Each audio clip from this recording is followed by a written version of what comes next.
हाँ जी, तो कैसे हो आप लोग। मैं आपका नीलेश भी अब बहुत-बहुत स्वागत करता हूँ सुपरफास्ट क्लासेज यूट्यूब चैनल पे। दोस्तों आज की इस वीडियो में हम लोग सॉल्व करेंगे यूपी बोर्ड क्लास 10 का प्रीवियस ईयर क्वेश्चन पेपर। जी हाँ मेरे दोस्त, आप इसे समझ जाओ कि ये आपका सबसे इम्पोर्टेंट वाला एकदम मॉडल पेपर है, जो भी आपका प्रीवियस ईयर पेपर है 2023 वाला। अगर आप 7 सेट लगा लेते हो तो उसी में से सारे के सारे क्वेश्चन आपके एग्जाम में फंस जाएंगे। ठीक है, मैं वही और कुछ थोड़े अलग क्वेश्चन आते हैं तो उसी के आधार पे फंसेंगे। आपको बस सातों सेट लगाना है प्रीवियस ईयर पेपर का। तो देखो, ये हम लोग का सेकंड सेट है 822 DW। इससे पहले हमने जो DV वाला पेपर सेट था उसको सॉल्व कर लिया था अच्छे से। तो अगर आप अभी तक उसको नहीं देखे हो तो मैं पूरा का पूरा जो भी प्रीवियस ईयर पेपर सॉल्व करा रहा हूँ उन सब का एक प्लेलिस्ट बना दिया हूँ। आप चैनल पे जाओगे प्लेलिस्ट वाले सेक्शन में तो वो सारे के सारे उस प्लेलिस्ट में वीडियोज मिल जाएंगी हर एक सब्जेक्ट का। ठीक, तो चलो हमने लगभग हिंदी के 4 के कितने, आई थिंक 4 सेट करा दिए हैं, साइंस के 3 सेट करा दिए हैं, इसी तरह कई सब्जेक्ट का मैंने कई सेट करा दिए और बचे हुए सेट जो भी हैं आगे आने वाले समय में आपका करा दूंगा। तो चलो इस वीडियो में ये DW वाला जो आपका पेपर सेट है इसे सॉल्व करते हैं। काफ़ी इंपॉर्टेंट इसमें सवाल है, डायरेक्ट आप लोग के एग्जाम में छपने वाले सवाल है। इधर मैं आपको दिखाता हूँ, इधर आप लोग देख सकते हो, ये सब आप देख सकते हो सांख्यिकी वाले काफ़ी भर भर कर इसमें सवाल है। और साथ ही आप लोग देख सकते हो, ये देख सकते हो आपका ये नाव वाला चाल जो आता ही आता है, धारा नाव वाला चाल आपके एग्जाम में। और उसके अलावा ये प्रूफ करने वाला भी सवाल यहाँ पे है। तो चलो इसको हम लोग करते हैं, पूरे के पूरे सवालों को सॉल्व एक एक कर कर। सबसे पहले हम लोग जो आपके शुरू के 20 मार्क के ऑब्जेक्टिव है खंड अ के अंतर्गत उनको सॉल्व करते हैं। और देखो ये पूरा का पूरा ये 2023 का पेपर है। यहाँ पे written by Nilesh and team इसलिए लिखा गया है क्योंकि ये पूरा का पूरा पेपर मैंने टाइप किया हुआ है। ठीक है, पिछले साल लड़कों ने भेजा था तो जानते हो लड़के सब फोटो भेजते हैं तो व्हाट्सएप पे फोटो आते हैं तो वो धुंधला धुंधला हो जाता है, इसलिए मैंने पूरा का पूरा पेपर टाइप कर लिया है। और टाइप इसलिए भी कर लिया है क्योंकि प्रीवियस ईयर पेपर में आप जानते हो कि बहुत सारा इस बार सिलेबस आपका कम किया गया। एक तो एनसीईआरटी ने आपका कम कर दिया और एक ऑफिशियली यूपी बोर्ड ने कुछ आपका कम कर दिया, तो इसलिए बहुत सारे क्वेश्चन हट भी गए हैं। तो जो क्वेश्चन हट गए हैं उनको मैं नहीं कराऊंगा क्योंकि उनको करने से कोई फायदा नहीं है। तो इसलिए जो देखो ये जो पेपर है ना, इसमें मैंने लिख दिया यहीं पे कि स्टार मार्क वाला प्रश्न नए सिलेबस से हट गया है, अतः उसे ना पढ़े, वह बोर्ड में नहीं आएगा। क्योंकि आप जानते हो कि लक्ष्य बैच में बच्चों को ये मैं पेपर देता हूँ, साथ में इन सब का सॉल्यूशन, देखो इन सब का जो सब्जेक्टिव क्वेश्चन है ऐसे उनका सॉल्यूशन भी देता हूँ। तो इसलिए उनको मतलब वो क्वेश्चन ना पढ़ना पड़े जो एग्जाम में नहीं आएंगे। क्लियर, इसलिए स्टार मार्क मैंने लगाया हुआ है। तो चलो बाकी लक्ष्य बैच क्या है, हम लोग पहले इन क्वेश्चन को सॉल्व कर लेते हैं, ऑब्जेक्टिव को उसके बाद बताता हूँ। ठीक, चलो तो देखो पहला ही क्वेश्चन इसमें है, ये हट चुका है आपके सिलेबस से, तो इसको हम लोग छोड़ते हैं, अगले क्वेश्चन पे चलते हैं। अगला क्वेश्चन क्या है कि रैखिक समीकरण युग्म x प्लस वाई, और ये देखो बराबर 10 और x माइनस वाई बराबर 4 दिया है। x प्लस वाई बराबर आपका 10 दिया है और x माइनस वाई बराबर आपका 4 दिया है। तो इसका हमें x और y का मान हमें बताना है, मतलब इसका हल बताना है। तो वही एक्स वाई का मान, ये देखो प्लस माइनस कट जाएगा, ये 2x बराबर ये 10 4 14 हो जाएगा। ओके, 2x बराबर 14 तो x बराबर आपका 7 हो जाएगा। और x का मान यहाँ मतलब समीकरण 1 या 2 में रखकर y का मान ज्ञात कर सकते हो। तो यहाँ पे आप 7 रखोगे और तो 7 प्लस वाई बराबर 10, तो y बराबर 7 हो जाएगा तो 3, यानी x का मान 7 और y का मान 3। देखो बी वाला आपका बिल्कुल राइट ऑप्शन हो जाएगा। ठीक, तो ये पहले दूसरे क्वेश्चन का आपका बी वाला ऑप्शन बिल्कुल राइट हो गया। चलो आगे चलते हैं, इधर आ जाते हैं अगले क्वेश्चन पे।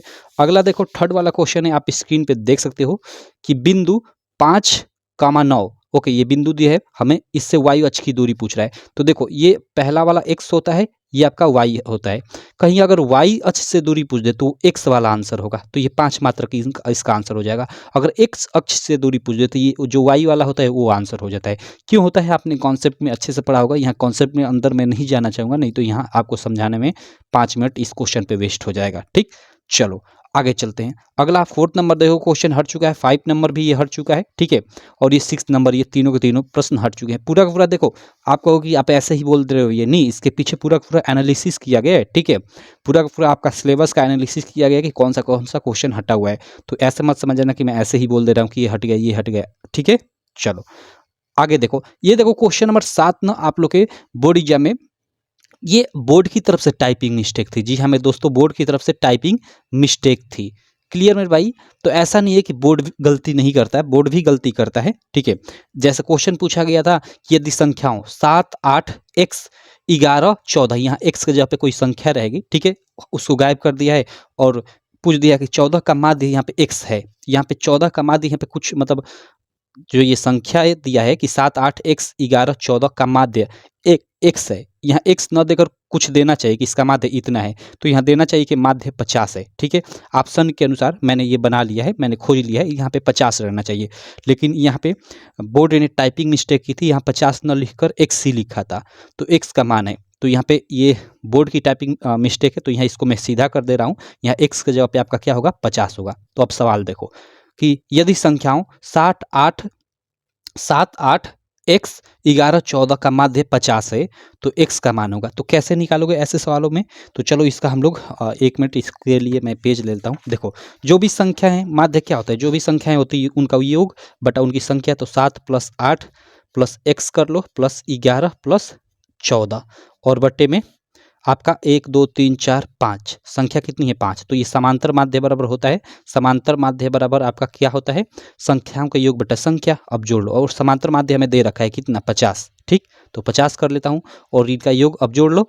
तो देखो आपका 11 और 14 ये कितना हो जाएगा, 5 और 1 1 2 25 हो गया, और 8 7 15, ओके, मतलब 40 हो गया, और प्लस x यानी 40 प्लस आपका x हो गया। क्लियर, बटे में आपका ये 5 हो गया। अब देखो, नहीं भाई, यहाँ 50 नहीं होगा, आई थिंक आपका 2 होना चाहिए यहाँ पे। हाँ, मैंने शायद गलत ही कर दिया था।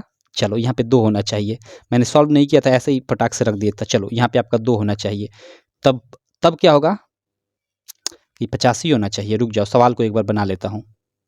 ओके, चलो मैंने इसको कर लिया। ठीक है, यहाँ क्या रखो, का माध्य कितना, माध्य आप 9 रख लो, का माध्य 9 है। ठीक, देखो आप कहोगे कि इतने हल्के सवाल में आप क्या मतलब कि क्या कर रहे हो, तो एक्चुअली मैं यहाँ ऐसी चीज़ रखना चाहता हूँ जिससे ये ऑप्शन मुझे न बदलना पड़े। ठीक है, तो थोड़ा वो खोजने में टाइम लगा। चलो, तो यहाँ समांतर माध्य 9 है, तो यहाँ समांतर माध्य की जगह अब मैं 9 रख लेता हूँ। ठीक, तो x का मान क्या होगा, तो x का मान यहाँ x की जगह पे क्या रहना चाहिए। तो देखो अब इसको हल करते हैं। तो 5 9 45 बराबर ये 40 प्लस x आ गया, तो x बराबर ये 40 इधर अगर घट जाएगा तो x का मान आपका कितना हो जाएगा, 5, यानी x की जगह पे हम लोग का 5 होना चाहिए। तो भाई लो, फिर गड़बड़ हो गया। चलो सिंपल, चलो सवाल को छोड़ता हूँ यहाँ पे। मतलब कहने का मतलब क्या है, ये थोड़ा बैठाना पड़ेगा देखकर अच्छे से। कहने का मतलब यही है कि ये संख्याएं दे देता है, ठीक है, और उसका कुछ आपको माध्य दे देता है, और उसमें से एक संख्या गायब कर देता है और एक का मान पूछता है। तो सिंपल आप सभी को जोड़ोगे, ठीक है, और जितनी संख्याएं होती है उसको आप गिनोगे और बट्टे में मतलब उसको रख दोगे जितनी संख्याएं, और इधर समांतर माध्य जो दिया रहता है उसको रख दोगे और हल करोगे ऐसे, तो आपका x का मान लिख कर आ जाएगा। सिंपल, चलो ठीक, चलो भाई आगे चलते हैं। चलो भाई अगला क्वेश्चन देख लेते हैं। बाकी चलो थोड़ा इसको हम लोग सीधा ही कर लेते हैं क्योंकि संतुष्टि मुझे नहीं मिल रही है। ठीक, तो हमें 9 10 या कुछ आंसर ऐसे लाने के लिए हमें क्या करना पड़ेगा, अगर यहाँ मैं 10 रखता हूँ तो 15 50 और 40 10 जाएगा। ठीक है, तो यहाँ 10 मान लो हम लोग समांतर माध्य यहाँ 10 कर लेते हैं। ठीक, कि 7 8 x 11 14 का समांतर माध्य 10 हो तो x का मान ज्ञात कीजिए। तब हम लोग क्या करेंगे कि 7 8 x + 11 + 14 को हम लोग जोड़ेंगे और 5 से भाग देंगे, और समांतर माध्य बराबर अगर 10 दिया हो तो यहाँ पे 10 रख लेंगे। तो अब देखो ये 15 50 हो जाएगा, और इसको जोड़ेंगे तो ये 40 + x हो जाएगा, यानी x बराबर हम लोग का 40, इधर ये 40 आएगा तो 50 में 40 बराबर 10, यानी x का मान आपका 10 निकल कर आ जाएगा। ठीक, तो ये आपका बी वाला आंसर हो जाएगा। यानी हम लोग ऐसे सवाल ये होना चाहिए कि 7 8 x 11 14 का समांतर माध्य या माध्य 10 है तो x का मान ज्ञात करें, और x का मान ज्ञात करेंगे तो वो भी 10 के बराबर आएगा। तो ये हो सकता है एक। ठीक, बाकी इन पे भी बैठाया जा सकता है, इन पे भी, वो तो टाइम लगेगा। बाकी इसके लिए चलो यही 10 ही यहाँ पे मैं रखता हूँ। बाकी चलो आगे चलते हैं, क्वेश्चन नंबर 8 देखते हैं। क्वेश्चन नंबर 8 है, यहाँ पे देख सकते हो। क्वेश्चन नंबर 8 क्या है कि यदि द्विघात समीकरण ax² + bx + c = 0 के मूल समान है तो c का मान होगा। देखो यहाँ पे मूल समान है तो यही आपके दिमाग में आ जाना चाहिए कि मूल अगर समान होता है तो जो द्विघात समीकरण का विविधकर होता है डिस्क्रिमिनेंट वो 0 के बराबर होता है। ठीक, तो यहाँ बोल सकते हो कि अगर मूल समान है तो डिस्क्रिमिनेंट यानी d जो होगा वो d बराबर क्या होता है, b² - 4ac। तो यहाँ d का मान क्या होगा, 0 के बराबर होगा। तो 0 बराबर ये क्या हो जाएगा, b² - 4ac। ठीक, तो अब देखो -4ac इधर लाओ तो +4ac हो जाएगा, यानी 4ac हो जाएगा बराबर ये b²। तो हमें c का मान ज्ञात करना है इसमें, तो ये c बराबर क्या हो जाएगा, b² और 4a उधर जाकर बट्टे हो जाएगा क्योंकि गुणा है। तो c का मान आपका क्या हो जाएगा, b² बट्टे में 4a। क्लियर, तो b² बट्टे में 4a, देखो ये डी वाला ऑप्शन बिल्कुल राइट हो जाएगा। चलो अगले क्वेश्चन पे चलते हैं। क्वेश्चन नंबर 9 देखते हैं भाई। क्वेश्चन नंबर 9 क्या है? क्वेश्चन नंबर 9 देख सकते हो आप लोग कि दिए गए चित्र में हमें देखो ये ए डी बराबर एक्स प्लस दिन दिया है, एक्स प्लस 3 दिया है, डी बी बराबर डी बी लिख दो या बी डी लिख दो, बात एक ही हुआ। ये देखो 3x प्लस 19 दिया है और ए ई बराबर एक्स दिया है और ई सी बराबर 3x प्लस 4 दिया है। ठीक, 3x प्लस 4 दिया है और एक और दिया है, हमें क्लू किया दिया कि DE समानांतर BC, जो DE है वो BC के समानांतर है। तो हमें x का मान याद करना है। अब देखो यहाँ एक हमें ये क्लू दे दिया कि DE BC के समानांतर है। अगर आप अपना त्रिभुज का चैप्टर अच्छे से पढ़े होगे तो आपको यहाँ आपके दिमाग में आ गया होगा तुरंत, भाई यहाँ थेल्स प्रमेय आ रहा है। यहाँ क्या आ रहा है? थेल्स प्रमेय आ रहा है। सिंपल। ठीक, थेल्स प्रमेय होता क्या है कि मान लो कोई त्रिभुज है कि उस त्रिभुज की किसी एक भुजा के समानांतर कोई रेखा खींची गई है अन्य दो भुजाओं को ये प्रतिच्छेद करते हुए। ठीक है, तो यही होता है थेल्स प्रमेय। और इस प्रमेय के अनुसार जिन दो भुजाओं को वो मतलब वो समांतर रेखा विभाजित करती है, एक तरह से वो भुजाओं का जो अनुपात होता है आपस में बराबर होता है। तो यहाँ इस और इस मतलब समान अनुपात में विभाजित कर दिया, कहने का मतलब। तो ये अनुपात मतलब ये बटा ये और ये बटा ये आपस में बराबर होगा। यहाँ पे क्या होगा? जो AD और बटे में ये DB है वो बराबर होगा AE अपान में EC के, AE अपान में EC के। ये थेल्स प्रमेय से है। सिंपल। तो अब जो मान दिया है उसको रख लेते हैं। देखो अब और उसके अनुसार हल करते हैं। तो AD का मान ये x प्लस 3, AD का मान x प्लस 3।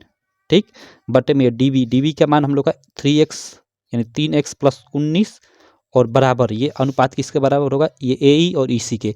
तो AE का मान x और बटे में EC का मान ये देखो 3x प्लस 4 दिया है, 3x प्लस 4। बस अब इसको हल कर लो और x का मान याद कर लो क्योंकि हमें x का मान पूछा जा रहा है। तो देखो इससे गुणा करते हैं तो ये देखो 3x स्क्वायर हो जाएगा। x एक बार गुणा करते हैं तो 3x स्क्वायर प्लस 4x और फिर 3 से गुणा होगा तो तितली का 9x और 3 चौका 12। ठीक, चलो अब देखो यहाँ पे फिर अब इससे इधर गुणा होगा तो वही कहने का मतलब कि इससे तो 3x स्क्वायर। ठीक है, और ये 19x। चलो अब देखो 3x स्क्वायर और ये बराबर को उधर 3x स्क्वायर है, एक तरफ लाएंगे तो ये किसी को एक तरफ लाएंगे तो माइनस हो जाएगा तो ये कट जाएगा। क्लियर। अब देखो ये देखो 9 और 4 13x हो गया और ये 12। ठीक, और 13x को उधर ले जाते हैं हम लोग। ठीक, तो 12 बराबर ये इधर 19x है और ये 9 4 आपका 13 हो गया, इधर आया तो माइनस 13x। ठीक, तो एक तरह से 12 बराबर ये देखो 19x में से आपका 13x जाएगा तो 6x बचेगा, यानी x बराबर क्या हो जाएगा? 12 बटे 6, यानी x का मान आपका 6 दूनी 12 2 हो जाएगा। सिंपल। तो 2 सेंटीमीटर जो x का मान यहाँ पे दिया है वो 2 सेंटीमीटर हो जाएगा। ऐसे इस सवाल को निकालोगे। इस थेल्स प्रमेय को आप लोग को याद रखना, अलग अलग इससे सवाल बनाकर यहाँ अलग अलग मान देकर आपसे एग्जाम में क्वेश्चन जरूर बनाएगा। ठीक, चलो किसी के पेपर सेट में तो सेम यही सवाल पूछना ही यही पूछेगा और किसी ना किसी पेपर सेट में हो सकता है कि यहाँ पे मान बदल दे, कुछ अलग कर दे और वो सवाल दे दे। ठीक, तो कॉन्सेप्ट आप जान गए तो आसानी से हो जाएगा सवाल। अब चलो अगले प्रश्न पे चलते हैं।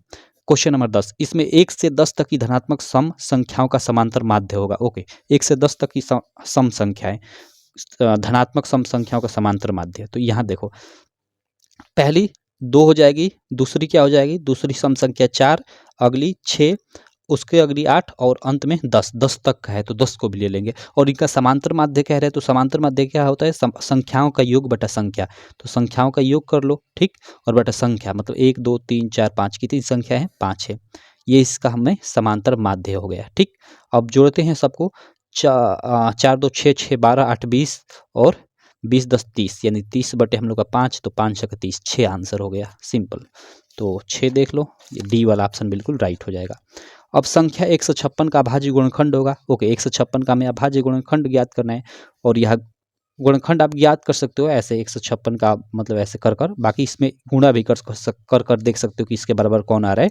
तो ये देखो 3 दूना के 6 और 13 छक्का कभी इसके बराबर नहीं आएगा। ये देखो 2 का घाते 2 लिखा है, यानी 2 गुणे 2 है तो 2 दूना 4 और 4 3 12 और 12 गुणे 13 करो तो 12 3 36 का 6 और 12 कम 12 3 15, 156 आ गया। इसका मतलब ये मतलब 156 का गुणनखंड ये होगा। अगर इसको पूरा फैलाते हो तो 2 गुणे 3 गुणे आपका 13 हो जाएगा। ठीक, चलो तो ये समझ में आ गया क्वेश्चन नंबर 11। अब चलो आगे चलते हैं अगले क्वेश्चन पे, क्वेश्चन नंबर 12 पे चलते हैं। क्वेश्चन नंबर 12 आप लोग देख सकते हो, काफ़ी ये भी शानदार सा क्वेश्चन है और हर एक पेपर सेट में एक ऐसा क्वेश्चन बनता ही बनता है और हर साल बनता है, इस बार भी बनेगा। यदि एक वर्गीकृत आंकड़े का माध्य, ये लिख दिया है ऐसे सिंपल दे देता है कि माध्य और बहुलक दे देता है और माध्यक या मतलब 3 दे देता है। आपका क्या होता है, माध्य होता है, बहुलक होता है और माध्यक। माध्यक मीन्स यहाँ माध्यिका है, ये माध्यक क्या बोलेंगे हम लोग, माध्यिका बोलेंगे। और ये माध्य मीन्स यहाँ समांतर माध्य से मतलब है, ठीक है मेरे भाई। तो चलो, तो आपका माध्य, बहुलक और माध्यिका तीनों में से कोई 2 दे देगा, एक पूछेगा। तो इसके लिए एक सिंपल सा सीधे सीधे फार्मूला होता है। फार्मूला क्या होता है आप लोग याद रखना, बहुलक बराबर 3 गुणे माध्यिका, मैं माध्यिका को यहाँ एम से डिनोट कर देता हूँ, माइनस 2 गुणे समांतर माध्य, ठीक है। ये फार्मूला होता है। अब इसमें से मान लो आपको 2 ठे दे देगा, कि तो बहुलक दे देगा कि तो माध्यिका दे देगा, या फिर बहुलक दे देगा समांतर माध्य दे देगा, मतलब वही कह देंगे, मतलब 3 में से 2 दे देगा। तो एक आप आसानी से फार्मूले पे निकाल सकते हो, जो बचेगा उसको निकाल लेना। तो यहाँ क्या दिया हमें, माध्य दिया है 24, माध्य दिया है 24, तो माध्य की जगह हम लोग 24 रख लेंगे। और हम लोग का बहुलक दिया है 12, बहुलक हमें 12 दिए तो इसके जगह पे 12, और माध्यिका पूछा है तो माध्यिका एम को उसी तरह छोड़ देंगे, 3 एम इसी तरह रहने देते हैं इस माध्यिका को, और माइनस 2 गुणे समांतर माध्य, समांतर माध्य यानी वही माध्य हमें लोग का 24 दिया है तो 24 रख लेते हैं। अब देखो 24 दूनी का 48 हो जाएगा, और ये इधर आएगा तो प्लस हो जाएगा, यानी 12 प्लस आपका 48 हो जाएगा बराबर ये 3 एम, और पूरा हम लोग पक्ष बदल देंगे तो कोई चिन्ह नहीं बदलेगा। और देखो 12 और 48 आपका 60 हो जाएगा, 60 बराबर 3 एम, या 3 एम बराबर 60 भी कह सकते हैं। इसका मतलब कि एम बराबर 60/3, तो आप 3 से भाग दो, हाँ तो 3 दूना का 6, 20 हो जाएगा आंसर इसका, सिंपल। तो एम यानी माध्यिका आपकी 20 आ जाएगी। क्लियर मेरे भाई। चलो अगले क्वेश्चन पे चलते हैं। क्वेश्चन नंबर 13 में क्या बोला है कि यदि रैखिक समीकरण 2x + 3y = 5, ठीक, और 4x + ky = 10 के अपरिमित रूप से अनेक हल हैं तो k का मान है। ओके, यहाँ देखो, यहाँ पे देखो जैसे ये 3y है ना, यहाँ पे 2y 5y कुछ रहना चाहिए, लेकिन उसके जगह पे वो गायब कर दिया और उसी का मान पूछा जा रहा है, सिंपल। तो इसको जरा हम लोग ये बराबर दिया है, इसको इधर लाते हैं, क्योंकि a1 b1 और c1 हमें चाहिए, ठीक। तो या ऐसे भी कर सकते हैं, ये हम लोग का मतलब ax² ± bx, ठीक। नहीं नहीं नहीं, इस टाइप का नहीं, ऐसे चलो इसको ला ही देते हैं, 2x + 3y और 5 को इधर लाते हैं तो ये -5 और बराबर इधर 0 हो जाएगा। तो इसमें ये आपका a1 होता है, ये आपका b1 होता है और ये आपका c1 होता है, ठीक। और इसमें देखो ये आपका 4 जो है ये a2 हो जाएगा, और ये k आपका b2 हो जाएगा, और 10 को इधर लाएंगे, जैसे 5 को हमने इधर लाया तो -10, यानी आपका c2 बराबर आपका -10 हो जाएगा। अब इसमें हम लोग क्या करेंगे कि a1 a2 और b2 मतलब a1/a2 b1/b2 और c1/c2 में हम लोग अनुपात देखेंगे कि क्या आ रहा है, ठीक है।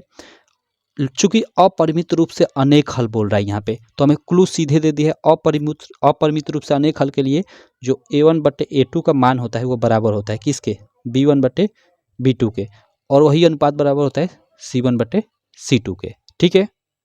अब देखो भाई सिंपल सा, जब तीनों बराबर है तो इसमें से मान लो कि हमें बी वाला ये मान ज्ञात करना है, तो ये बी वाले के साथ आप इसको ले लो, इसको ले लो, आपका मन, ठीक है। तो चलो हम लोग मान लो इसको ही ले लेते हैं, तो a1/a2, तो a1 हम लोग का क्या है 2 है, बटे a2 हम लोग का क्या है 4 है, बराबर b1/b2, चूँकि सॉरी हाँ चलो b1, तो b1 की जगह पे हम लोग यहाँ पे 3 ले लेंगे, और b2 की जगह पे ये हम लोग k ले लेंगे, क्योंकि b2 का मान यहाँ पे k है, देख सकते हो। अब इसी से हम लोग हल कर सकते हैं, या इसके बराबर ये c1/c2 भी ले सकते हैं, लेकिन इन दो ही को लेकर चलो इसको हल कर देंगे तो यहाँ से k का मान ज्ञात हो जाएगा, ठीक। तो अब देखो ये 2 दूना 4, 1/2 हो जाएगा, तो ये k से इधर गुणा होगा तो ये 2 3 6, यानी k का मान आपका 6 निकल कर आ जाएगा, सिंपल सा है, k का मान आपका 6 डी वाला, ठीक। बाकी यहाँ पे इसके बराबर ये c1/c2, यानी ये आपका -5 और -10 को भी लेते हो और हल करोगे तो यही मान आएगा आपका, ठीक। चलो आगे चलते हैं। 14 नंबर क्वेश्चन देखो हट चुका है, स्टार मार्क मैंने लगा दी है। चलते हैं आगे क्वेश्चन नंबर 15 पे। ओके यार, चलो अभी एक कॉल आ गया था, चलो आगे क्वेश्चन करते हैं। क्वेश्चन नंबर 15 हम लोग का क्या देखे कि यदि cos a बराबर 7/25 हो तो tan a + cot a का मान है। देखो हम लोग tan और cot को देखते हैं तो tan का फार्मूला याद आता है tan थीटा बराबर sin थीटा बटे cos थीटा, और cot का इसका मतलब उल्टा हो जाएगा, ठीक, कॉस थीटा बटे साइन थीटा। लेकिन हमें इससे तो कुछ प्राप्त नहीं होगा, सिंपल। तो चूंकि इसको कैसे करेंगे, सिंपल है, हम लंब कर्ण आधार ज्ञात कर लेते हैं। कॉस ए बराबर हम लोग का 7/25 है, और कॉस ए यानी कॉस थीटा बराबर आपका क्या होता है, आपका वो हो जाएगा आधार बटा कर्ण। देखो यहाँ पे कॉस ए बराबर हम लोग का दिया है 7/25, और लाल बटे का अगर फार्मूला आपको याद नहीं है तो इस पे आप देख सकते हो, साइन कॉस, तो कॉस थीटा बराबर आधार बटा कर्ण। तो मैं आधार दिया है और कर्ण दिया है, तो हम लंब का मान मालूम करेंगे। तो लंब बराबर क्या हो जाएगा, अंडर रूट हम लोग का कर्ण का स्क्वायर माइनस आधार का स्क्वायर, तो कर्ण का स्क्वायर 25 का स्क्वायर, तो 625 हो जाएगा वो, ठीक, और माइनस आधार का स्क्वायर 7×7 = 49, ठीक। तो ये एल बराबर, ये देखो आपका ये 15 में से 9 हो जाएगा 6, ओके, 556 होगा, ठीक, तभी 24 हो सकता है आएगा, ठीक। ये आपका 11 में से 4 गया 5, ये 7×7 = 49, ठीक, ये 11, 7×4 = 11, ठीक, 576 होगा, 24 नहीं 576, ठीक। और ये आपका यहाँ पे क्या बचा, 5 बचा, ठीक। तो अब 576 आपका 24 का होता है, ठीक, तो ये बाहर आएगा, ठीक, तो ये 24 हो जाएगा, यानी एल का मान हम लोग का 24 हो गया। क्लियर मेरे भाई, चलो अब देखो, अब क्या करेंगे, हम लोग का tan a plus cot A का मान ज्ञात करना है। tan a plus cot A, cos नहीं कॉट ए, ठीक। तो tan थीटा यानी वही tan a बराबर आपका क्या होता है, लंब बटा आधार होता है, प्लस कॉट इसका उल्टा होता है, तो आधार बटा आपका लंब हो जाएगा, सिंपल। अब देखो हम लोग का लंब कितना है, लंब हम लोग का 24 हमने अभी निकाला, ठीक, और बट्टे में आधार, आधार हम लोग का पहले से 7 था, तो 24/7, ठीक, और प्लस आधार, आधार हम लोग का 7 अपन में लंब, तो लंब हम लोग का 24, सिंपल। अब देखो यहाँ से अब हम इन दोनों को जोड़ते हैं, ये तो आई थिंक लंबा जाने वाला है मेरे भाई। देखो इसका एक और तरीका है, यहाँ पे इसको थोड़ा हम लोग तोड़ते हैं ऐसे, यहाँ इसको जोड़ोगे और अंत में करोगे तो आंसर आ जाएगा। इसको ऐसे भी कर सकते हैं यहाँ पे कि tan a plus cot A हमें लिखा है, तो tan a को मैं साइन ए बट्टे में कॉस ए लिखता हूँ, प्लस कॉट ए को मैं कॉस ए बटे साइन ए, ये तो फार्मूला होता है, ठीक।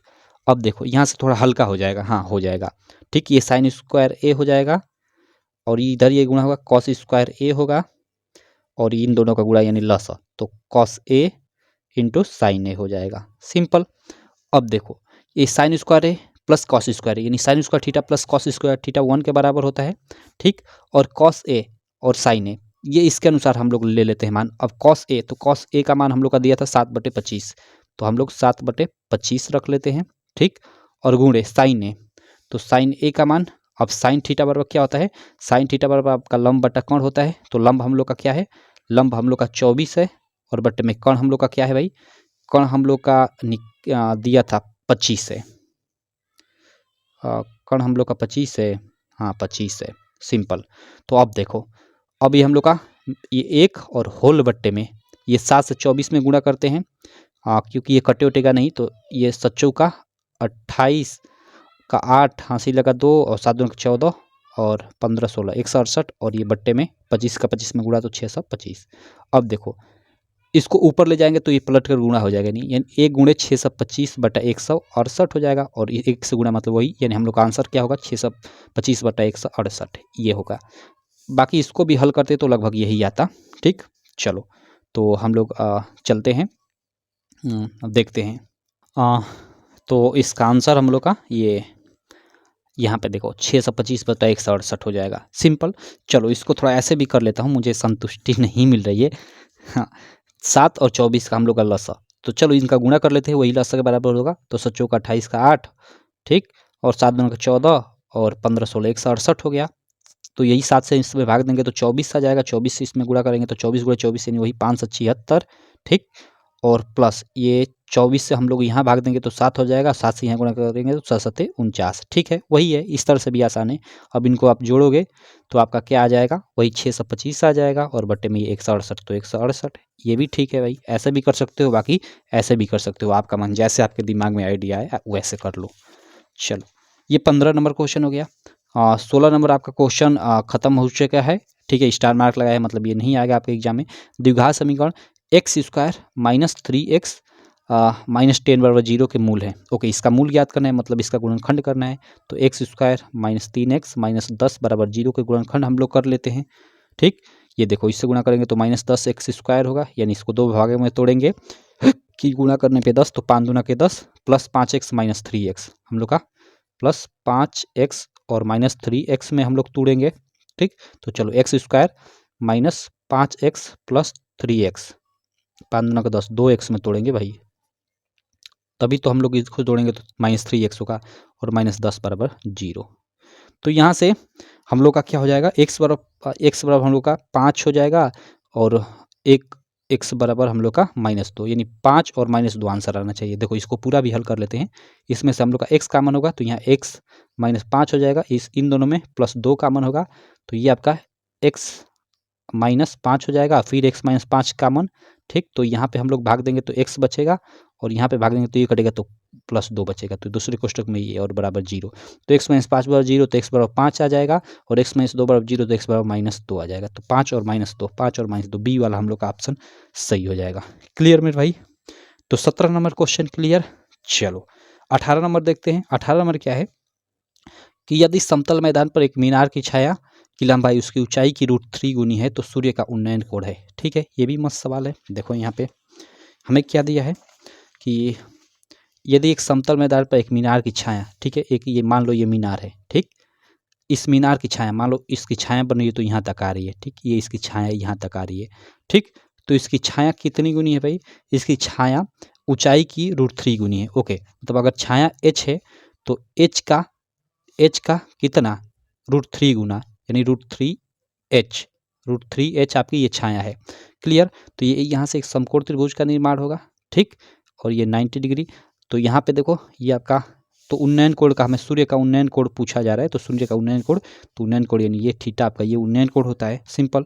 तो अब यहाँ देखो अब ये कितना होगा यही पूछा जा रहा है। तो यहाँ देखो ये लंब मालूम है, आधार मालूम है, यानी लंब बटा आधार यानी h बटा √3h, और ये होता है लंब बटा आधार tan थीटा के बराबर, और थीटा हमें दिया नहीं तो थीटा की जगह पे वो थीटा ही रखते हैं। ठीक, अब देखो ये कट गया यानी 1/√3 हो गया बराबर ये tan थीटा, और 1/√3 आपका tan 30 अंश के बराबर होता है। tan ही में हमने क्यों लिया, क्योंकि tan को हमें काटना है और इधर tan थीटा है, तो ये बराबर में है तो tan कट जाएगा, तो थीटा का मान आपका 30 अंश निकल कर आ जाएगा, सिंपल। तो उस सूर्य का उन्नयन कोण कितना होगा 30 अंश, ये सी वाला आपका राइट ऑप्शन होगा। क्वेश्चन नंबर 18 हो गया। 19 नंबर और 20 नंबर दोनों क्वेश्चन हट चुका है आपके सिलेबस से। तो चलो इस प्रकार हमने जो भी इसमें ऑब्जेक्टिव था उस ऑब्जेक्टिव को हमने पूरे अच्छे ढंग से सॉल्व कर लिया है। अब हम लोग इधर आते हैं सब्जेक्टिव क्वेश्चन पर, और जो भी सब्जेक्टिव क्वेश्चन है उनको हम लोग सॉल्व करते हैं भाई। सबसे पहले ये पहला प्रश्न है आपका जो मतलब 2-2 मार्क वाला है, उसके बाद ये सेकेंड प्रश्न है जिसमें आपके 4-4 मार्क के प्रश्न पूछे गए हैं, और उसके बाद अंत में ये आपका 6-6 मार्क वाला प्रश्न है। सभी के सभी प्रश्न करेंगे, अथवा वाला भी करेंगे, हम एक भी नहीं छोड़ेंगे। तो चलो इन प्रश्नों को सॉल्व करना शुरू करते हैं। ओके चलो, तो यहाँ खंड ब में आप लोग का विस्तृत उत्तरीय प्रश्न में अब ये पहला प्रश्न है। देखो यहाँ पे बहुत सारे पेपर सेटों में 2023 में देखा गया था ना कि ये जैसे 20 ऑब्जेक्टिव है तो उनके बाद इसको 25 दिया था, ठीक है, और ये दूसरे प्रश्न को 26 लिखा था। तो ऐसे भी लिख सकता है, या विस्तृत उत्तरीय प्रश्न में कई सेटों में देखा गया कि 1-2 लिखा भी है। तो चलो उससे कोई मतलब नहीं। तो इसमें है पहला प्रश्न में कि सभी खंड कीजिए। ओके, सभी खंड करना है, और यहाँ पे ABCD कर आपका प्रश्न दिया हुआ है। तो चलो इसमें 2-2 मार्क के प्रश्न है, चूंकि इसमें कितने 1 2 3 4 5 6 प्रश्न है, 6 के 6 प्रश्न को हम लोग करेंगे। हालांकि हाँ आपको सभी करना है, इसमें 5 करना होता है। ये सेकंड प्रश्न में आपके 6 प्रश्न होते हैं लेकिन 5 करना होता है, लेकिन हम लोग कोई भी प्रश्न नहीं छोड़ेंगे क्योंकि आपके एग्जाम में कोई भी आ सकता है। चलो पहला प्रश्न देखते हैं। पहला प्रश्न क्या है कि द्विघात समीकरण, ये देखो 4x² - 6x + 5 = 0 का विविध कर ज्ञात कीजिए और फिर इसके मूलों की प्रकृति ज्ञात कीजिए। ठीक है, हम लोग पहले विविध कर इसका ज्ञात कर लेते हैं, यानी d = b² - 4ac से, ठीक, और फिर हम लोग का d का मान देखते हैं कैसा आता है, धनात्मक आता है कि ऋणात्मक आता है कि 0 आता है। उसके आधार पे हम लोग मूलों की प्रकृति बता देंगे। सिंपल सही है सवाल है, लेकिन थोड़ा इसको डिटेल में 2 मार्क का है, तो ऐसा नहीं कि सीधे आप d बराबर निकालने लगे, नहीं, थोड़ा डिटेल में अच्छे से लिखो तो वो अच्छा होता है। जैसे देखो यहाँ पे लिखा गया है, ऐसे आप लोग लिखोगे। खंड ब में यह प्रश्नोत्तर संख्या फर्स्ट का A वाला है। क्या है कि दी गई द्विघात समीकरण, जो भी द्विघात समीकरण दी गई है 4x² - 6x + 5 = 0, ये द्विघात समीकरण हम लोग को दी हुई है। इसकी तुलना करेंगे किससे, की तुलना मानक द्विघात समीकरण ax square plus B X plus C से करने पर। यहाँ अगर a बराबर देखा जाए, ठीक है, तो एक्स स्क्वायर का गुणांक a होता है, ठीक है, और x का गुणांक जो होता है वो b होता है, और c ये वाला होता है। तो यहाँ a बराबर हम लोग का ये 4 है, b बराबर -6 है, और c बराबर 5 है। तो देखो a बराबर 4, b बराबर -6, c बराबर 5। ठीक, अब लिखेंगे कि तब विविध कर d बराबर b स्क्वायर माइनस 4ac। तो अब देखो b स्क्वायर यानी -6 का स्क्वायर और -4, 4 के जगह पे तो 4 ही है, a के जगह पे हम लोग का ये देखो 4 ही है, और c के जगह पे 5, तो 5 यानी वही 5, 6 का 36 और माइनस माइनस गुणा होगा तो प्लस हो जाएगा, तो 36 हो गया है। ये देखो 6 का 16, 16 5 80 -80, तो 36 और -80 हम लोग का -44 बचेगा। अब देखो विविधकर क्या आ गया, -44, यानी 0 से कम। विविधकर का मान कितना आ गया, 0 से कम आ गया। निगेटिव आ गया विविधकर, और निगेटिव आ गया, ऋणात्मक आ गया, तो मूल क्या होंगे भाई, काल्पनिक होंगे। सीधे सीधे आप लोग लिख दो। देखो 3 अवस्थाएं होती है, जब मूल एक धनात्मक आ जाए, एक ऋणात्मक आ जाए, और एक 0 आ जाए। ऋणात्मक आ जाए तो काल्पनिक मूल, और इन दोनों स्थितियों में आपके तो वास्तविक होते ही हैं। ठीक है, चलो, तो यहाँ चूंकि विविधकर का मान 0 से छोटा है, यानी क्वेश्चन में लिख देंगे कि ऋणात्मक है, अतः द्विघात समीकरण के मूल काल्पनिक होंगे। ऐसे लिख दो, आपका इसका 2 मार्क मिल जाएगा। इतना छोटा सवाल आपका 2 मार्क मिल जाएगा। कभी कभी 2 ही नंबर में बहुत बड़ा बड़ा सवाल दे देता है। चलो आगे देखते हैं। देखो 1 का बी वाला जो ये प्रश्न है ये हट चुका है सिलेबस से, तो ये इसको हम लोग नहीं करते हैं। आगे देखते हैं अगला। अगला सी वाला प्रश्न है कि यदि cos a बराबर √3/2, ओके, और sine A, okay, cos a नहीं, cos a माइनस बी बराबर, cos a माइनस बी बराबर √3/2, और साइन a प्लस बी बराबर √3/2, ओके। तो हमें a और b का मान याद करना है, ये तो लिमिट हमें दिया है। चलो, तो यहाँ पे देखो सिंपल है, यहाँ cos a माइनस बी बराबर √3/2 दिया है। यहाँ पे देखो a माइनस बी और यहाँ पे a प्लस बी दिया है। किसी तरह हम लोग साइन को कटाते हैं, और इधर वाला हम लोग कटाकर एक निश्चित मान याद करते हैं, और a प्लस बी है बराबर कुछ समीकरण बनाते हैं। तो देखो यहाँ पे एक मिनट सादा एक पेज लेता हूँ, यहाँ पे 1 मिनट रुक जाओ, माफ़ करना, रुक जाओ भाई, इसको भी मैं आपको यहाँ भी दिखा दूँ। चलो चलो, इसको पहले उसको साइड में रखता हूँ। यहाँ देखो cos a माइनस बी बराबर हम लोग का क्या है, √3/2। तो यहाँ पे देखो √3/2 कॉस में किसका मान होता है, क्योंकि कॉस यहाँ लाएंगे तो इसको कटा सकते हैं, तो √3 आपका 30 अंश का मान होता है। तो कॉस a माइनस बी बराबर ये हम लोग का कॉस 30 अंश हो जाएगा, क्योंकि कॉस 30 अंश की जगह पे हम √3/2 लिख सकते हैं। ठीक, तो अब देखो ये कॉस से कॉस दोनों बराबर है की ओर है, तो खत्म हो जाएगा, यानी a माइनस बी बराबर हम लोग का यहाँ पे 30 अंश। ठीक, और उसी प्रकार हम लोग का क्या दिया है, यहाँ पे साइन a प्लस बी दिया है, तो साइन a प्लस बी बराबर हम लोग का ये भी दिया है √3/2, तो साइन a प्लस बी बराबर हम लोग का क्या हो जाएगा, √3/2। साइन में किसका मान होता है, साइन 60 अंश का होता है, तो इसके जगह पे साइन 60 अंश लिख दो, सिंपल है। अब देखो साइन से साइन कट गया, यानी यहाँ a प्लस बी बराबर हम लोग का 60 अंश दे दिया। अब देखो इसको आप समीकरण 1 बना लोगे, इसको समीकरण 2 बना लोगे, और समीकरण 1 और समीकरण 2 को हल करने पे लिख दोगे। यहाँ पे समीकरण 1 और समीकरण 2 को हल करने पे लिख दोगे, और a माइनस बी बराबर 30 अंश, a प्लस बी बराबर हम लोग का 60 अंश। सिंपल, ये हम लोग का कट जाएगा, ये 2a बराबर हम लोग का 6 3 90 अंश, तो a बराबर आपका 45 अंश। a का मान आपका कितना, 45 अंश आ गया।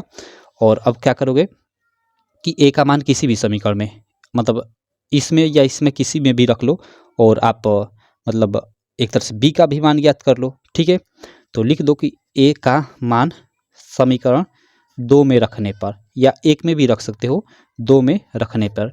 और समीकरण 2 क्या है, समीकरण 2 है हम लोग की, देखो ये 1 थी ये 2 थी, तो a प्लस बी बराबर 60 अंश, ये हम लोग की समीकरण 2 है। और a का मान हम लोग का 45 अंश है, ये प्लस बी बराबर 60 अंश, तो यहाँ से b बराबर क्या हो जाएगा, 60 माइनस 45, यानी b का मान आपका निकल कर 15 अंश आ जाएगा। सिंपल, तो इस तरह से आप इसको कर लोगे। तो देखो यहाँ पे हल भी किया गया है, यहाँ पे मैं आपको दिखा भी देता हूँ, 1 मिनट रुक जाओ। यहाँ देखो देखो हम लोग का दिया है cos a माइनस बी बराबर √3/2, तो यहाँ √3/2 के जगह पे cos 30 अंश लिख सकते हैं, cos से cos कट जाएगा, यानी a माइनस बी बराबर 30 अंश। समीकरण 1 बना लोगे। sin a प्लस बी बराबर √3/2 दिया है, √3/2 की जगह पे आप sin 60 अंश लिख सकते हो, क्योंकि हमें साइन में यहाँ लाना है, क्योंकि साइन कटाना है, तो इसलिए इसका साइन में मान लिखेंगे। तो ये साइन से साइन कर दो हम, तो a प्लस बी बराबर 60 अंश। समीकरण 2 हो गया। समीकरण 1 तथा समीकरण 2 को हल करने पे a माइनस बी बराबर 30 अंश, a प्लस बी बराबर 60 अंश। समीकरण 1 समीकरण 2, ये b कट गया, a मिलकर 2a, तो 2a बराबर 90 अंश, तो ये बराबर 45 अंश। और a का मान समीकरण 1 में देखो, यहाँ पे समीकरण 1 में रखा गया है, वहाँ भी मैंने 2 में बताया, तो किसी भी समीकरण में रख सकते हो आप लोग। तो a का मान समीकरण 1 में रखने पे समीकरण 1 क्या है, a माइनस बी बराबर 30 अंश, ये समीकरण 1 थी ना। तो अब देखो a की जगह पे 45 अंश और माइनस बी बराबर 30 अंश। अब देखो ये, अब ये माइनस बी है, तो इसको इधर लाते हैं, काहे, क्योंकि इसको प्लस करना है, तो ये इधर आएगा। 1 मिनट, ओके भाई, हाँ चलो माफ़ करना, एक्चुअली खांसी आ गई थी, अभी थोड़ी तबीयत ख़राब चल रही है 2-4 दिनों से। तो चलो यहाँ पे हमने क्या किया था, यहाँ पे ठीक है, इस देखो ये माइनस है, हमें b का मान ज्ञात करना है, तो उसको इधर लाएंगे और 30 को इधर लाएंगे, तो 45 माइनस 30 बराबर b, यानी b बराबर 45 में 30 जाएगा 15, तो वही हुआ, ये b का मान 15, तो अतः 1 बराबर 45 अंश और b बराबर 15 अंश होगा। ये आंसर हो जाएगा आपका, सिंपल। ठीक, चलो तो यहाँ पे ये हम लोग का हो गया। अगला क्वेश्चन देखते हैं भाई। अगला क्वेश्चन हम लोग का, इस क्वेश्चन के बाद हम लोग अगला ये वाला क्वेश्चन देखते हैं। निम्नलिखित बारंबारता बंटन का माध्यक ज्ञात कीजिए, डी वाला प्रश्न। अब देखो डी वाला करते हैं, इसमें वर्ग अंतराल दिया है, हमें बराबर अंतराल दिया है, इसका माध्यक ज्ञात करना है। माध्यक मीन्स आप माध्यिका, ठीक है, कंफ्यूज मत होना, माध्यिका, क्लियर। माध्यक मीन्स माध्यिका, और एक सीधे सीधे आपसे माध्य बोल दे तो माध्य मीन्स यहाँ समांतर माध्य से मतलब होता है, ठीक है मेरे भाई। चलो तो माध्यक इसका ज्ञात करना है, यानी हम लोग की माध्यिका ज्ञात करनी है, हमें वर्ग अंतराल दिया है, बारंबारता दिया है, तो माध्यिका ज्ञात करने के लिए सिंपल से तो मतलब इसका हम लोग संचयी बारंबारता ज्ञात करेंगे, और जो माध्यिका का हम लोग का फार्मूला होता है, ठीक है, कि L प्लस n/2 माइनस सी अपन में एफ इंटू एच वाला, तो उस पर हम लोग इसको सॉल्व कर लेंगे, ठीक है। तो चलो करते हैं इसको। देखो इसका पहले से सॉल्यूशन किया गया है, मैं आपको समझा देता हूँ, ठीक। और देखो यार मैं शूट कर रहा हूँ, कब फ़ोन आ जाएगा, एक दोस्त की गांव में शादी है, अभी उसने फ़ोन किया था भाई के फ़ोन पे, भाई को बुला रहा है, क्योंकि मेरा छोटा भाई ना मुझसे ज़्यादा काम वाम करता है, तो इसलिए उसको फ़ोन आ गया, क्योंकि वहाँ दोस्त के यहाँ भाई शादी है, तो काम वाम पड़ेगा ना, सब खाना खिलाना पड़ेगा, तो इसलिए उसको फ़ोन आ गया है। अब मुझे कब फ़ोन आ जाएगा, ठीक है, कोई भरोसा नहीं है, तो जब फ़ोन आ जाए मैं ये काट पीट कर नहीं, मतलब वीडियो को छोड़कर वहीं पे चला जाऊंगा। तो देखता हूँ वीडियो अगर पूरी हो जाती है तो अच्छी बात है, और नहीं पूरी होती है तो फिर देखते हैं, वहीं पे छोड़ देंगे, अगले वीडियो में पार्ट 2 कर इसको सॉल्व कर लेंगे, और क्या। चलो तो बारंबारता बंटन का हमें माध्यक ज्ञात करना है। इसका वर्ग अंतराल दिया है 40 से 45, जिसकी बारंबारता 2 दिया है, 45 से 50 3, इसी तरह देखो यहाँ 70 से 75 तक दिया है, और प्रत्येक हमें वर्ग अंतराल की ये बारंबारता दे रखा है। तो इसको थोड़ा ऐसे आप ऐसे सारणी बनाई जाती है, अगर ऐसे सवाल आ जाए तो देखो 3 1 2 3 ऐसे सारणी बना लोगे इस प्रकार, ठीक है। ये देखो जैसे बनाया गया है, अच्छे से आप एग्जाम में भी ऐसे बनाओगे, इंची से खींच कर, ठीक। और पहले में आप लिखोगे वर्ग अंतराल, सेकंड में लिखोगे बारंबारता, और ये दो चीज़ें तो हमें दी हुई है, वर्ग अंतराल बारंबारता 40 45 45 50, 40 45 45 50 50 55 50 55, ये ऐसे दिया है, इसको ऐसे मतलब इस प्रकार लिख लोगे, क्लियर। और उसके बाद 40 से 45 तक की हमें 2 दिया है, 40 से 45 तक की बारंबारता 2, 45 से 50 तक की 3, तो देखो 45 से 50 तक की 3, मतलब जो जिस चीज़ दिया है उसको ऐसे आप सीधे सीधे में लिख लोगे। कहोगे ये भैया आपने F कहाँ से लिखा है, तो वो अभी आपको बताता हूँ, ठीक है।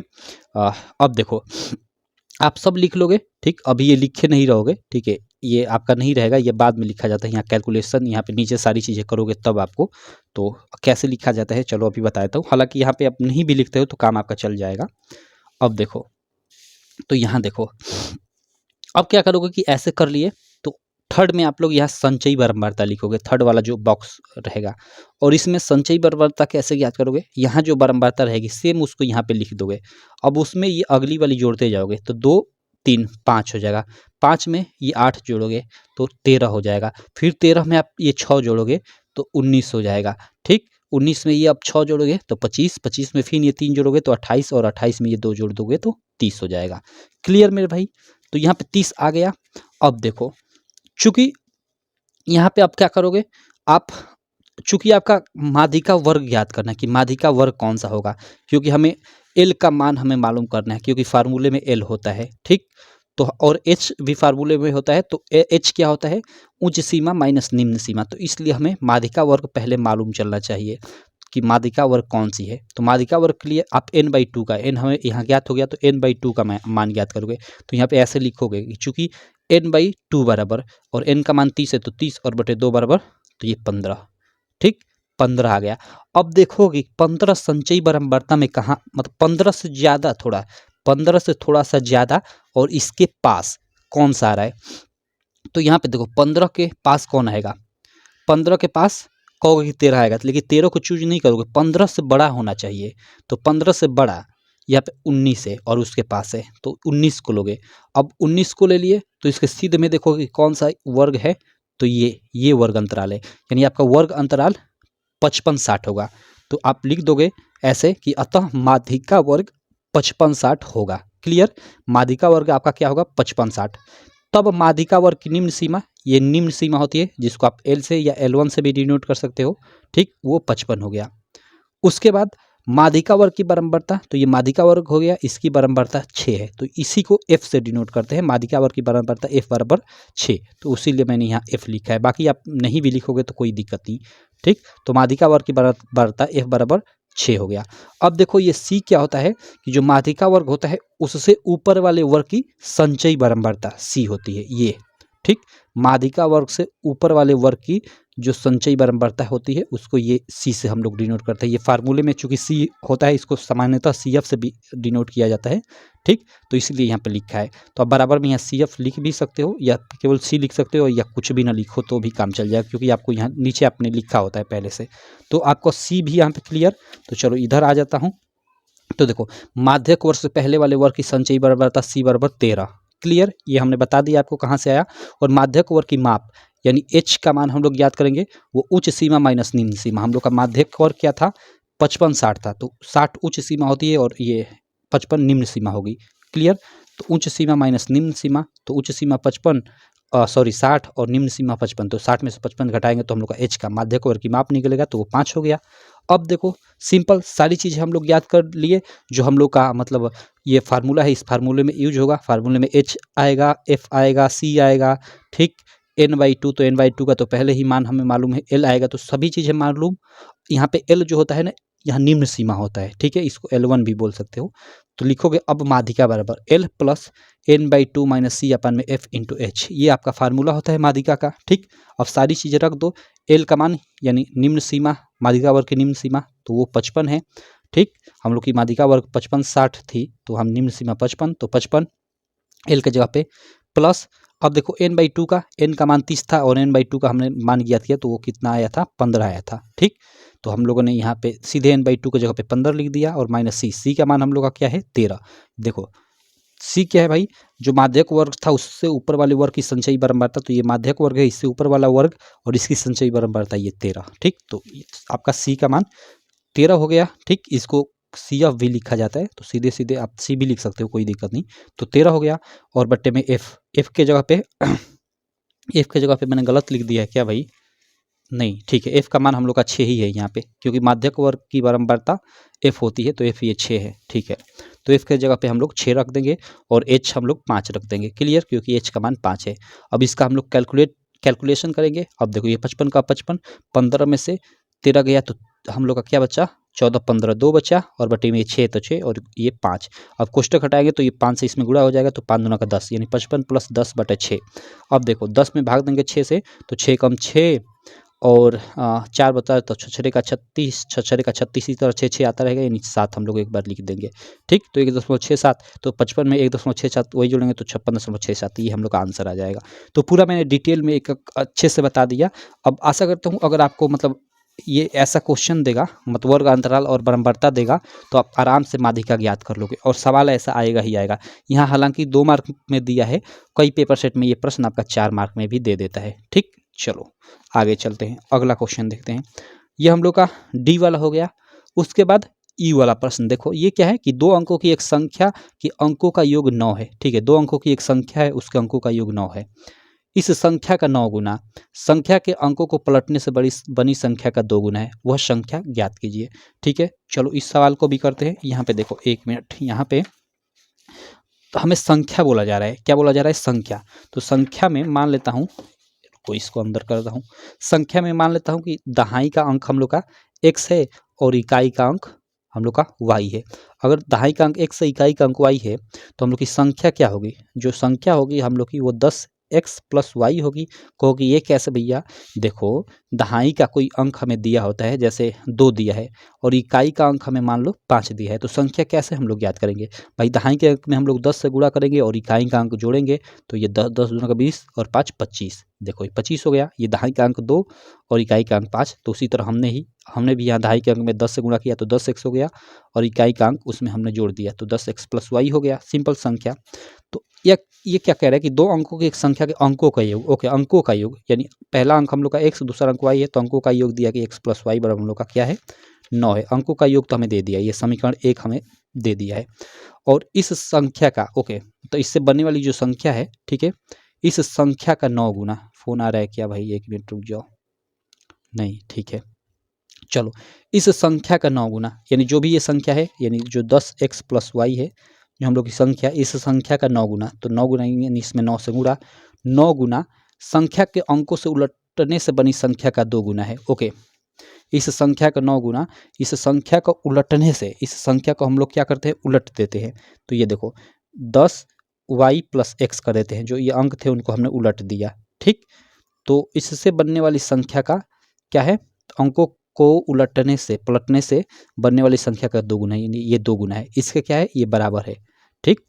इस संख्या का 9 गुना, ये जो संख्या इसका 9 गुना संख्या के अंकों को उलटने से, संख्या के अंकों को उलटने से बड़ी संख्या का 2 गुना है, ठीक है, यानी ये 2 गुना है इसका, तो दोनों आपस में इसका मतलब बराबर है, तो वह संख्या ज्ञात कीजिए। तो यह एक समीकरण हो गई। अब इसको हल कर एक समीकरण हम लोग ज्ञात कर लेंगे। तो देखो ये 9 दहम में 90x और इसमें गुणा होगा तो 9y हो जाएगा, बराबर ये देखो 10 दूना का 20y और ये 2x, ठीक। अब देखो x वाला एक तरफ और हम लोग y वाला एक तरफ करते हैं, ठीक है। तो ये देखो इधर करेंगे, 2x को इधर लाएंगे तो 90 में से 90x में से 2x जाएगा तो 88x बचेगा, ठीक। और ये बराबर में उधर, बराबर में देखो 20x में से इधर 9 को लाते हैं तो 9x घटाएंगे तो हम लोग का क्या होगा, 11x होगा, क्लियर। नहीं y है ना, तो 11y हो जाएगा। अब देखो या 88x, 11y को इधर लाते हैं तो माइनस 11y बराबर इधर हम लोग का 0 बचेगा। अब देखो 11 से पूरे मतलब समीकरण में भाग दे देते हैं तो 11 88x, 11 कम 11 यानी y केवल बचा, और इसमें 0 में 11 से भाग देंगे तो 0 ही होगा, यानी 8x माइनस वाई बराबर 0। ये हम लोग की एक समीकरण 2 हो गई। तो पहली समीकरण x प्लस वाई बराबर 9, दूसरी समीकरण ये हो गई। तो x प्लस वाई बराबर हम लोग का 9 और ये 8x minus 11y, minus 11y, sorry भाई केवल y, ये वाली ना समीकरण है, तो बराबर ये 0। अब इसको हल कर लेते हैं, प्लस माइनस से कट जाएगा, 8x 9x बराबर ये देखो 9 और प्लस 0 करोगे तो 9, तो x बराबर 9/9 यानी 1 आ जाएगा, x का मान 1 आ गया, सिंपल। तो x का मान समीकरण 1 या 2 किसी में भी मान लो समीकरण 1 में रखने पर, और समीकरण 1 क्या है, x प्लस वाई बराबर 9, तो x यहाँ पे 1 प्लस वाई बराबर 9, तो यहाँ से y बराबर क्या हो जाएगा, 1 को उधर जाएगा तो माइनस, यानी x का मान y का मान 8 आ जाएगा। तो हम लोग का x का मान 1, y का मान 8, तो ऐसे ही संख्या बराबर क्या हो जाएगी, संख्या बराबर हम लोग का 10x प्लस वाई, तो संख्या मतलब हमने निकाला था कि संख्या 10x प्लस वाई है, ऐसे भी कह सकते हो कि ये 18 होगी संख्या, लेकिन एक लिखोगे अच्छे तरीके से तो संख्या बराबर 10x प्लस वाई जो संख्या थी, ठीक हम लोग की यहाँ पे। तो अब देखो संख्या 10x प्लस वाई, तो 10 और x के जगह पे 1 आए तो 1 प्लस वाई तो 8, ठीक, यानी 10 कम 10 और 8 18, संख्या क्या हो जाएगी हम लोग की 18 हो जाएगी। तो ये हम लोग का आंसर हो जाएगा, ठीक है मेरे भाई। तो ऐसे इस प्रश्न को करोगे, ये जो हम लोग का प्रश्न ई वाला था, ठीक। देखो इसका अच्छे से सॉल्यूशन भी मैंने कर रखा है, ये देखो ये सॉल्यूशन वाला PDF आपको ना, आपको लक्ष्य बैच, अगर आप नहीं जानते तो मैं आपको बता दूं, ठीक है, हमारी ऐप है, हमारी ऐप है, ठीक, UPMSP स्टडी, UPMSP स्टडी कर, ठीक मेरे भाई। चलो इस ऐप को आप गूगल प्ले स्टोर से डाउनलोड कर सकते हो, वहाँ हमने लक्ष्य बैच लॉन्च किया हुआ है, लक्ष्य बैच लॉन्च किया हुआ है, जिसमें आपको 2023 के जितने भी पेपर हैं, सातों सेट के, Hindi, English, math, science, social science, सबका अच्छे से एकदम सॉल्यूशन मिल जाएगा वीडियो के साथ साथ। वीडियो तो आपको मिलेगा ही, ये जैसे ये पीडीएफ है ना, हर एक सब्जेक्ट का, मैथ का, साइंस, सोशल साइंस, हर एक सब्जेक्ट का ऐसे पीडीएफ में अच्छे से सॉल्यूशन मिल जाएगा, ठीक है। और साथ ही हर एक पेपर सेट का आपको टेस्ट भी मिल जाएगा। और प्रीवियस ईयर पेपर के अलावा वहाँ आपका जो बोर्ड ने मॉडल पेपर जारी किया है, जिसको मतलब यूट्यूब पे बहुत सारे लोग वायरल पेपर यही आएगा यही आएगा कर कर पढ़ाते हैं, तो उसका अच्छे से आपको वहाँ पे वीडियो भी मिल जाएगा, पीडीएफ में भी सॉल्यूशन मिल जाएगा और टेस्ट भी मिल जाएगा। देखो पीडीएफ में सॉल्यूशन से ये मतलब है कि अगर आप लोगों का देखो 22 को आपको एग्जाम है हिंदी का, ठीक, और आपका मैथ का कब है, आई थिंक 27 को, तो मान लो आपका 23, 24, 25, 26 4 दिन का आपका गैप है। तो 4 दिन के गैप में अगर आप चाहोगे तो अपना सातों सेट जो प्रीवियस ईयर वाला है वो आप दोहरा लोगे, ठीक है। अगर आपके पास पीडीएफ है, तो वीडियो है, तो वीडियो के माध्यम से शायद आपको 4 दिन में दोहराना थोड़ा दिक्कत पड़ जाएगी, क्योंकि रोज़ 3-3 घंटे की वीडियो देखोगे तो आपका दिमाग खराब होगा, हो सकता है तबीयत भी खराब हो जाए। लेकिन पीडीएफ रहेगा तो आसानी से आप पीडीएफ से सवाल लगाओगे, देख लोगे यहाँ पे, और जो समझ नहीं आ रहा है स्टेप, वो वीडियो रहेगा तो वहाँ भगा कर देख लोगे। तो ये चीज़ें रहेगा, ठीक है। इसलिए आप ये बैच ज्वाइन कर सकते हो, हमारी ऐप है लक्ष्य बैच, ज्वाइन कर सकते हो हमारी ऐप पे, यूपीएमएसपी स्टडी पे। और इसकी प्राइस मैंने काफ़ी कम, एकदम मात्र 99 रुपये रखी है। जी है मेरे दोस्त, 99 रुपये, 99 रुपये में आपको सब मिल रहा है, समझ जाओ।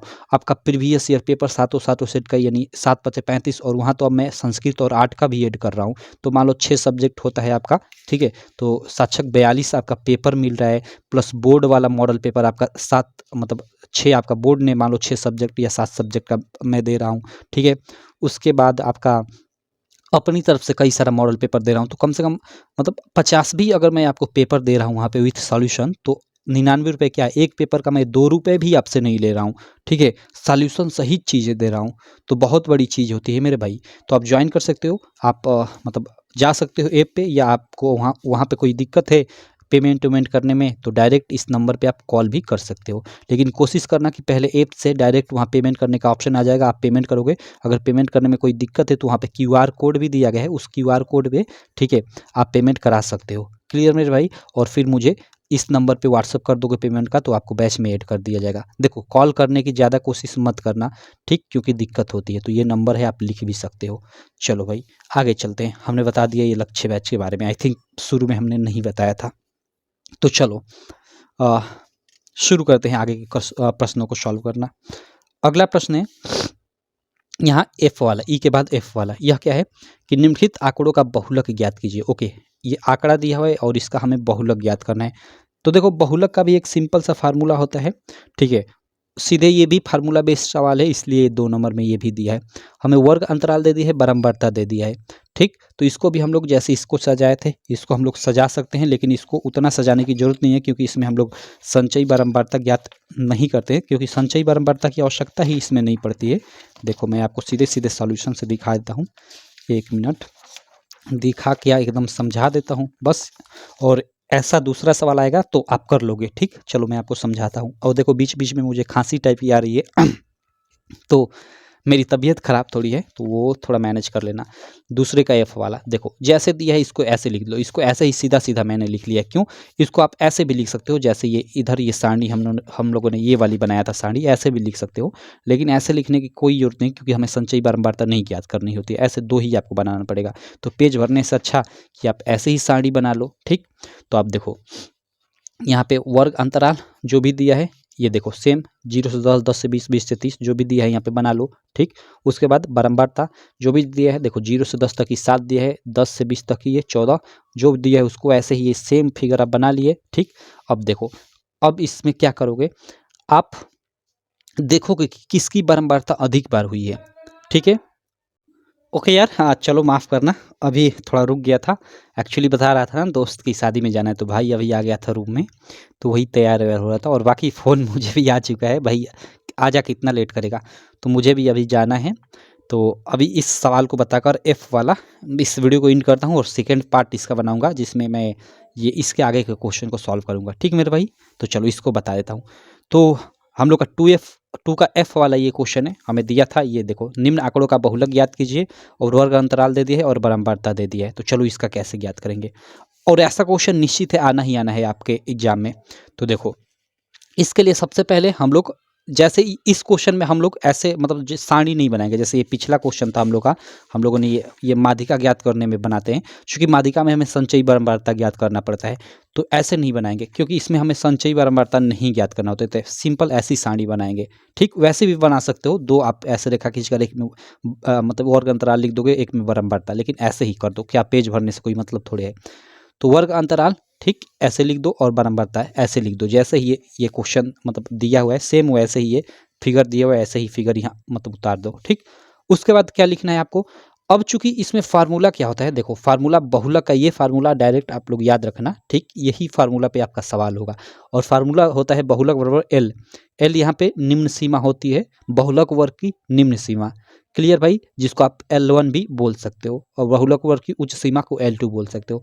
तो यहाँ देखो बहुलक बराबर L plus F1 minus F not, इसको F1 माइनस एफ नॉट को आप F0 भी बोल सकते हो। देखो F नीचे 0 लिखा है ना, तो इसको एफ नॉट पढ़ते हैं, आप F0 भी बोल सकते हो। तो F1 माइनस एफ नॉट, मैं नॉट ही बोल रहा हूँ, ठीक है, आप बाकी आप F0 भी पढ़ सकते हो, कोई दिक्कत नहीं।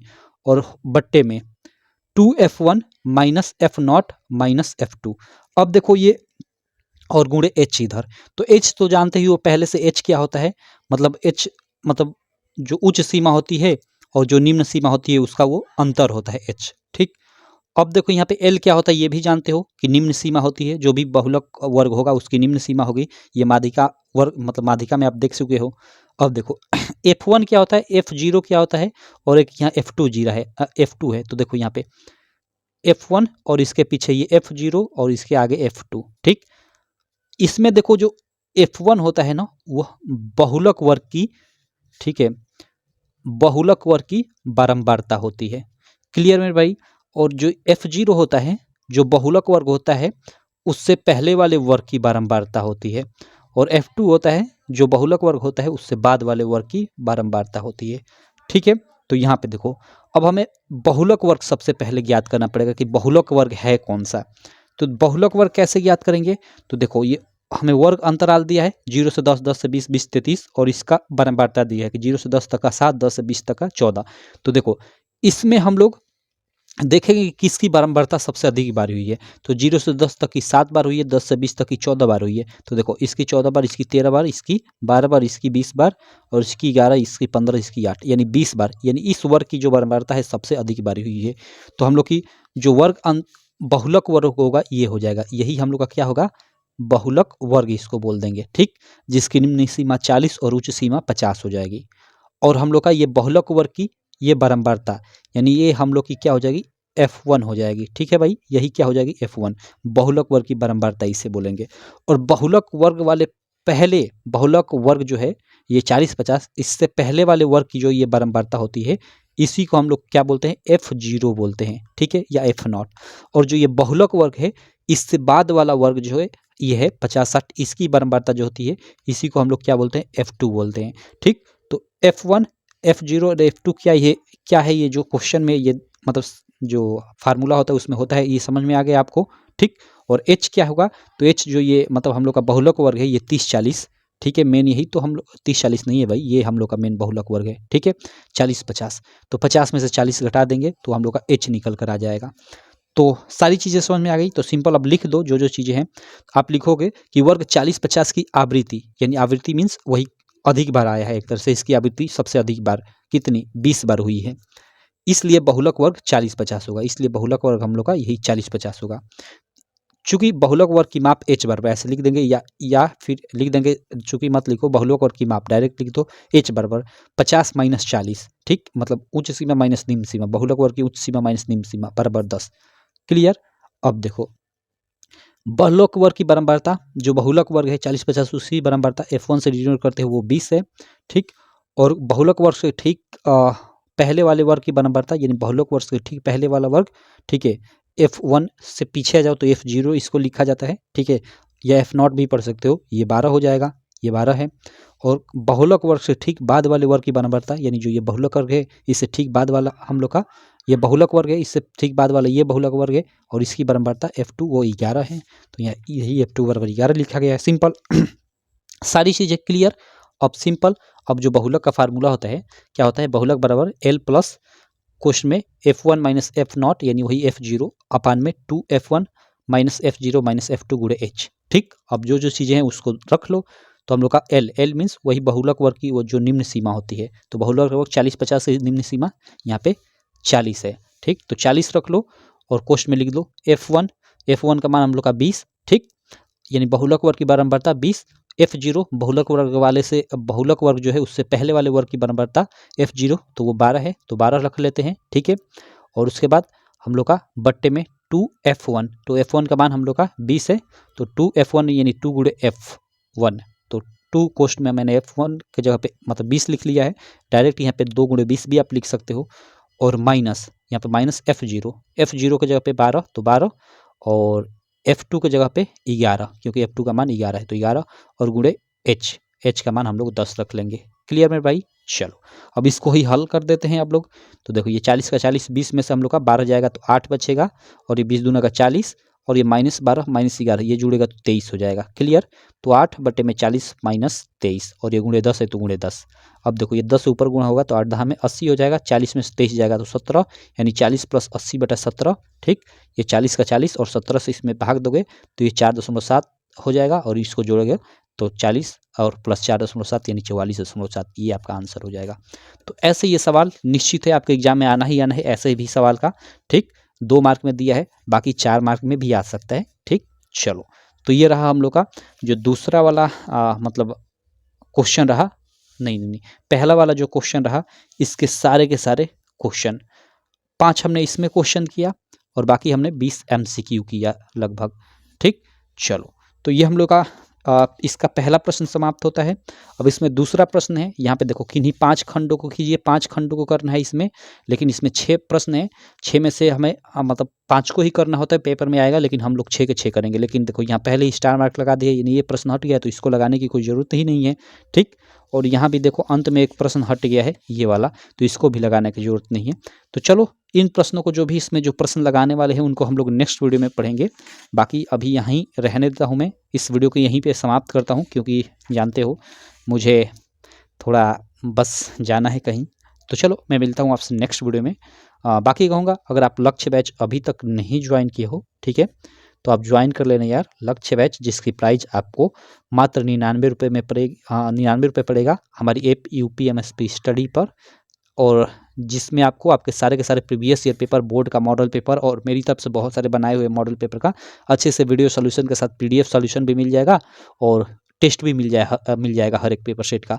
तो आप ज्वाइन कर लेना, आपके मतलब एग्जाम में काफ़ी हेल्प करेगा। तो चलो मैं मिलता हूँ आपसे नेक्स्ट वीडियो में, तब तक के लिए थैंक यू।